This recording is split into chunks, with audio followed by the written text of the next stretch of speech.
कहानी की शुरुआत में हम सोमारिस नाम के एक ग्रह को देखते हैं, जिस पर हम नेविन नाम की एक लड़की को देखते हैं जो अपने हाथों से सीटी बजाने की कोशिश कर रही होती है, पर वह उसमें बार बार नाकाम हो रही होती है।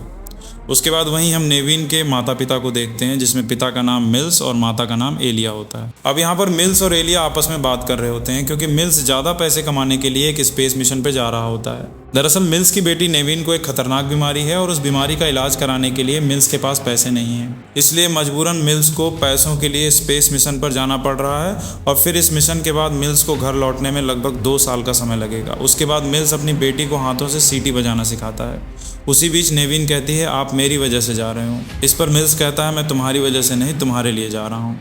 उसके बाद हम सीधे स्पेस में मिल्स की स्पेसशिप को देखते हैं जो अपने मिशन पर निकल चुका था। लेकिन रास्ते में मिल्स की स्पेसशिप के सामने बड़े बड़े एस्ट्रॉयड आ जाते हैं और वो शिप से टकराने लगते हैं।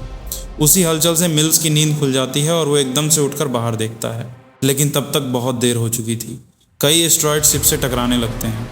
ये देखकर मिल्स तुरंत शिप को कंट्रोल करने की कोशिश करता है और शिप को बचाने की कोशिश करता है, लेकिन शिप पर एस्ट्रॉयड की बारिश हो जाती है और शिप पूरी तरह डैमेज हो जाता है, जिसकी वजह से शिप नज़दीकी प्लैनेट पर क्रैश हो जाती है। उसके बाद कुछ देर बाद मिल्स की आंख खुलती है और वो देखता है कि उसके पेट में गहरी चोट लग चुकी है और उसके घाव में एक लोहे की चीज़ घुसी हुई है। फिर मिल्स उसे निकाल कर अपने घाव पर घाव सुखाने वाला स्प्रे लगाता है, जिससे उसे बहुत तकलीफ होती है। उसके बाद मिल्स अपना सूट पहनकर अपने साथियों को देखता है, पर वहाँ पर कोई भी नहीं होता है। ये देखकर मिल्स डर जाता है। फिर किसी भी खतरनाक चीज़ से बचने के लिए सबसे पहले कुछ हथियार अपने पास रख लेता है। उसके बाद मिल्स बाहर जाकर देखता है, लेकिन उसके आसपास पानी में कोई खतरनाक जीव होता है और अब ये मिल्स को भी पता चल चुका था कि वो खतरे में है। उसके बाद मिल्स अपने आसपास देखता है तो वहाँ पे उसके साथियों की लाशें पड़ी होती हैं और एक भी साथी जिंदा नहीं बचा होता है। ये देखकर मिल्स पूरी तरह से टूट जाता है और रोने लगता है। उसके बाद मिल्स फिर से शिप में जाता है और अपना AI सिस्टम चालू करके अपने लोगों से संपर्क करने की कोशिश करता है और एक मैसेज में बताता है कि वो एक अनजान ग्रह पे क्रैश हुआ है।